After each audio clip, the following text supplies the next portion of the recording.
And I'm guilty of all of those things that the Texas Tribune says. I'm a right-wing conspiracy, election fraud. Thank you. Yes. Thank you. Thank you guys for having me. Thank you, Linda, for inviting me.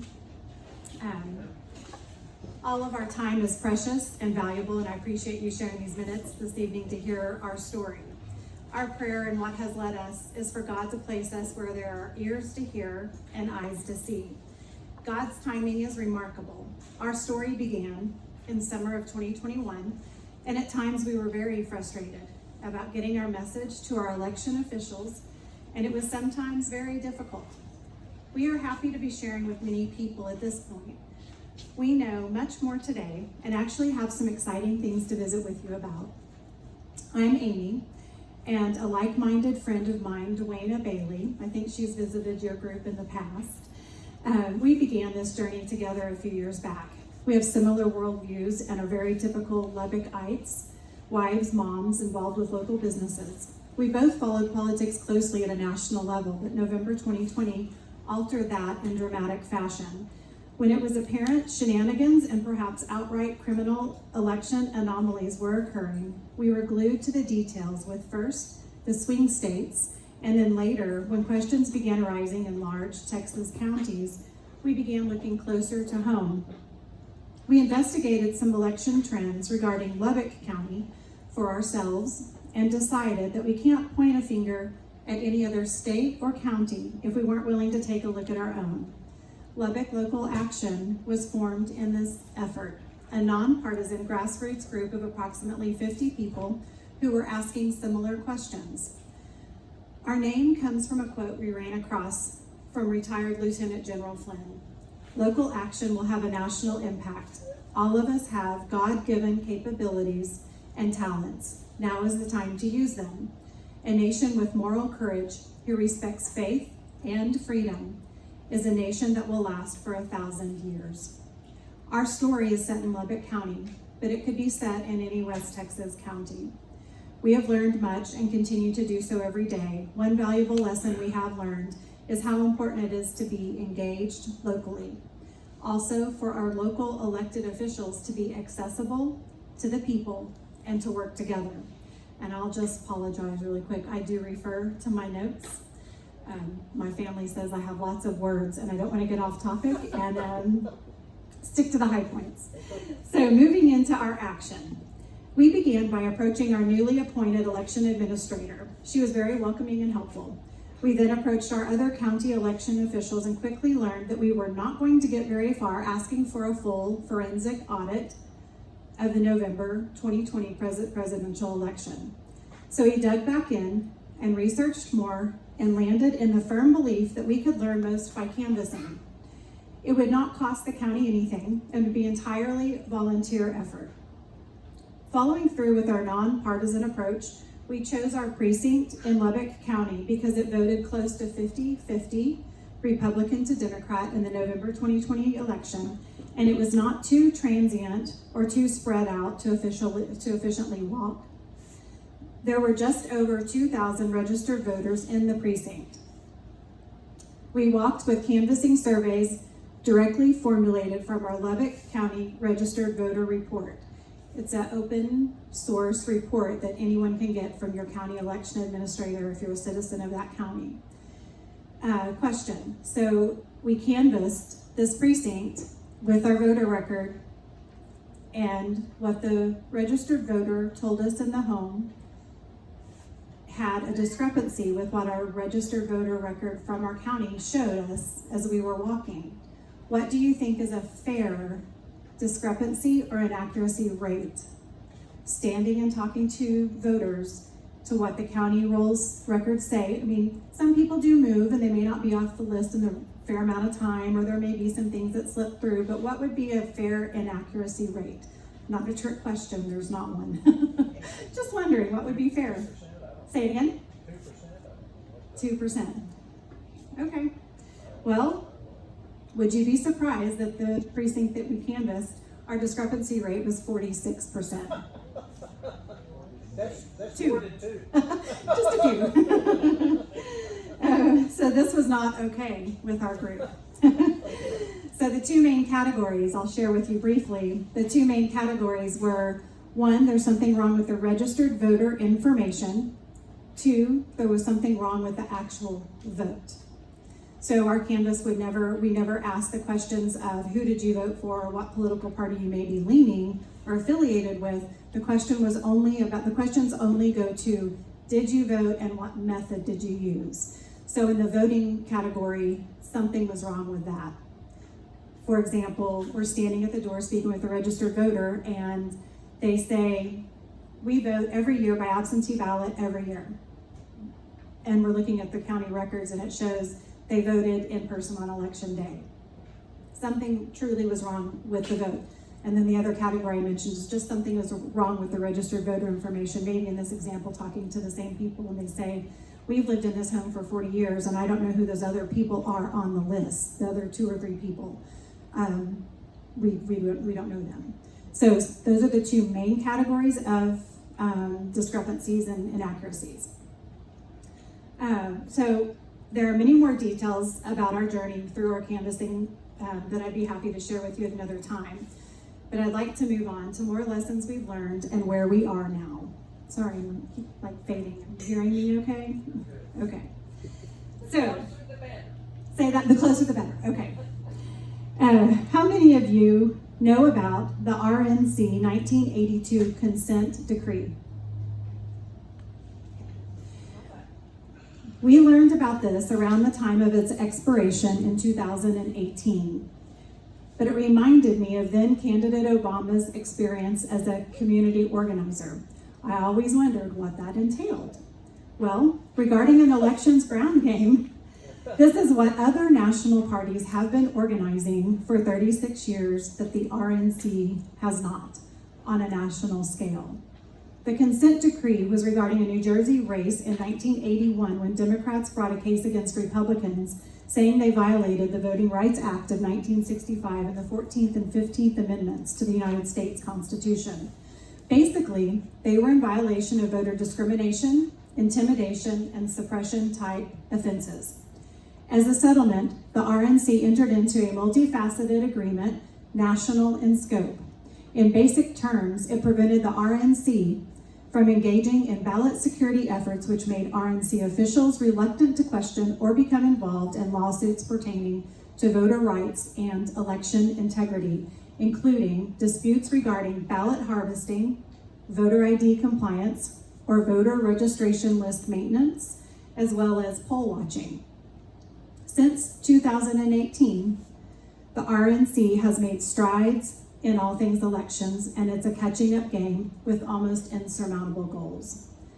Another major lesson we've learned is that no matter the voting method, whether it's a machine or paper, nefarious actors prey on inflated and inaccurate registered voter rolls. That's how they get fraudulent ballots into an election, is through inaccurate and bloated registered voter rolls, whether it's machine or paper.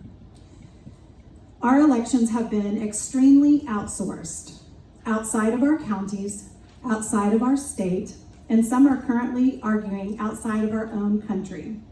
Elections being critical to our constitutional republic, these realities highlight the need to bring elections back to local control as fair, honest, and transparent as possible.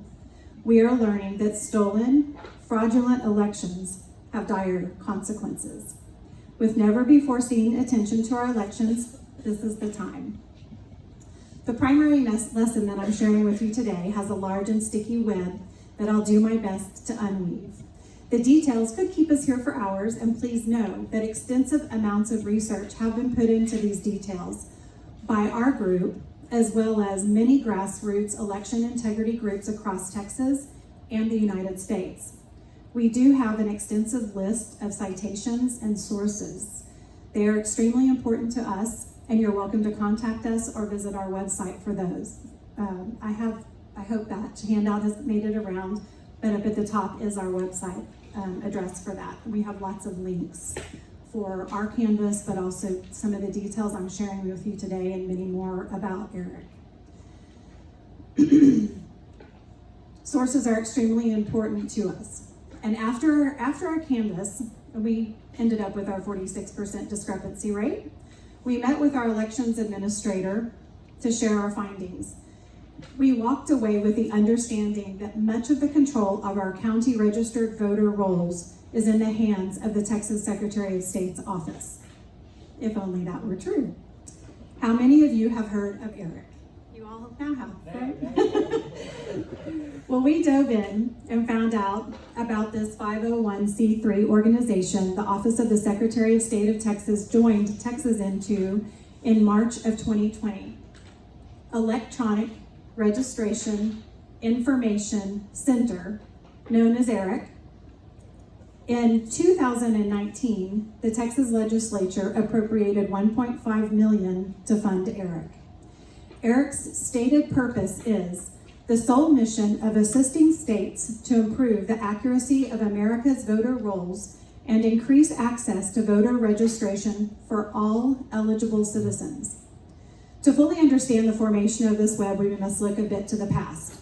Dating back to the 1990s and early 2000s, political parties began modifying election strategy to include electronic registered voter information. There were various progressive liberal think tanks and businesses that made it their mission to create a comprehensive electronic national voter file they deemed the perfect list. In 2009, a Pew Research study came up with the concept of ERIC that later led to its creation in 2012. The primary founders of ERIC are tied to many highly partisan organizations and initiatives and are reported to have wanted to create a national voter list, but realized not all states would approve. So they created ERIC as a member-based organization to provide the service of maintaining registered voter rolls. Some say they misrepresented themselves to get into red states. The original funding for ERIC tracks back to the Pew Charitable Trust and a grant from George Soros's Open Society Foundation. I love it when you know who he is. Hadn't heard of Eric, we heard of George. That's good. That's good. He has his hands in many little pots. One of the founders of ERIC, Shane Hamlin, has since been a large part of taking Washington State to all mail-in voting. Another founder, David Becker, has been part of an organization with a stated and published intent of shutting down conservatism. Also, in 2016, Becker supposedly stepped back from ERIC and created a different 501c3 Center for Election Integrity and Research. CEIR's mission is to restore trust in the American election system and promote election procedures that encourage participation and ensure election integrity and security. Nonpartisan? CEIR is known to have taken $70 million in Zuckerberg money in the 2020 election. Conflicts of interest? From Freedom of Information Act requests, emails were unveiled to show us just how involved David Becker maintained his involvement. He is very much still in charge of the inner workings of ERIC. At the height of membership, there were 33 member states, including DC. Louisiana resigned in January of 2022. Alabama resigned January of 23. West Virginia, Florida, and Missouri resigned March 6th of this year, and I'm happy to say that Iowa and Ohio have now resigned. And North Carolina pulled its membership agreement while they were in the negotiating phase. ERIC shows on their own website that in 2020, it removed 3 million inaccurate voter records across the member states, the full member states. And they added 17 million eligible but unregistered voters. They call them EBUs. Roughly 50% of ERIC member states now have more registered voters on their rolls than citizens of voting age population within their state. The most extreme example I can share with you is Wisconsin, where they have 7 million registered voters on their rolls, and they only have 4 million of voting age population in the state. That's more than 2%. You're right. By agreement, Texas sends Eric our registered voter records along with DMV records and records from any other agency, such as the Department of Aging and the Department of Health and Human Services, any agency that asks on any form if we want to register to vote. These agencies do not only report public data, but also personal identifiable identification, PII. Information not for public use. We know information such as our full driver's license numbers, last 4 digits of our social security number, date of birth, and all known contact information, and our voting status, whether we're inactive or active voters. And they also request affirmative documentation of citizenship. Not if you're not a citizen, only if you are will they accept that documentation. And just let me note here that any 15, 16, or 17-year-old with a driver's permit or a license has their PII sent to Eric. They're not even 18. They're not even eligible to vote. Goes to the national list, the perfect list. Keep in mind that Eric has reported from 2 to 4 employees over the last 11 years. You may wonder, how is it possible for 2 to 4 employees to handle this massive amount of data? Well, part of this web was identified in FOIA requests and research. We know that Eric is sending our data to CEIR, and CEIR is sending it to a company called Senzing, a data processing company purported to want to revolutionize artificial intelligence to identify millions of unregistered voters. Senzing processes the data, then sends it back to CEIR, then Eric, and ultimately back to the member state for corrections to be made or suggestions, or to tell the state who the EBUs are in their state, and the state is required to reach out to 95% of them by contract with Eric. According to Eric, according to their bylaws, there's no limit nor disclosure on who they share our records with. Although, if a member state would get a request from a citizen, if I requested from the state of Texas to find out information on Eric or how it's handling our registered voter data, I would have to send a court order compelling it to do so. This alone brings up a question of legality pertaining to the NVRA, the National Voter Registration Act. NVRA requires states to provide public disclosure of all records concerning implementation of programs and activities conducted for ensuring accuracy and currency of official lists of voters. Also in question of Eric working within the law is HAVA, the Help America Vote Act. It calls on the appropriate state or local election official to perform regular registered voter list maintenance for accuracy and to provide adequate security measures to prevent unauthorized access to the computerized list. It does not call for outsourcing this list outside the state's purview and places the safety of our personal information in the state's hands. Another strong consideration is fiscal responsibility.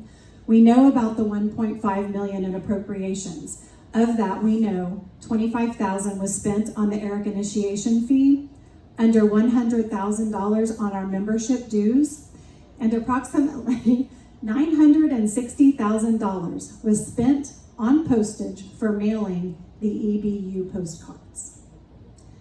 These postcards include individuals who have requested not to register to vote. Maybe they know that they're ineligible for some reason. Maybe they don't want to participate in the American experiment. Regardless, they are protected under the NVRA. The money seems to also tell us Eric's priority is in identifying EBUs, not necessarily maintaining our rolls. A large component to the way Texas maintained voter rolls prior to Eric was through the IVRC, an interstate cross-check system, free to states and purported to have been significantly helpful. We are learning with technology of the day that there are other methods that could bring control back more locally to the state and county, protect our personal information, and be fiscally responsible. We're thankful for the Republican Party of Texas. They made election integrity the top of their priority list for this legislative session, and they've contributed to many of the proposed bills currently being considered.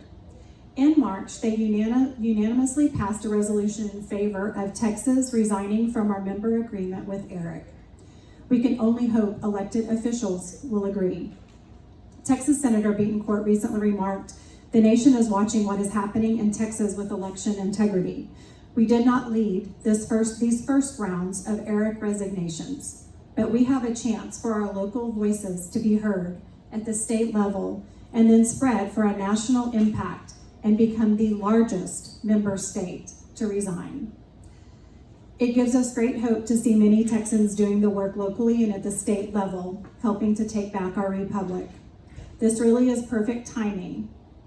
Eric has been pushed to the front in the mainstream media and with some legislators lately, and it's telling.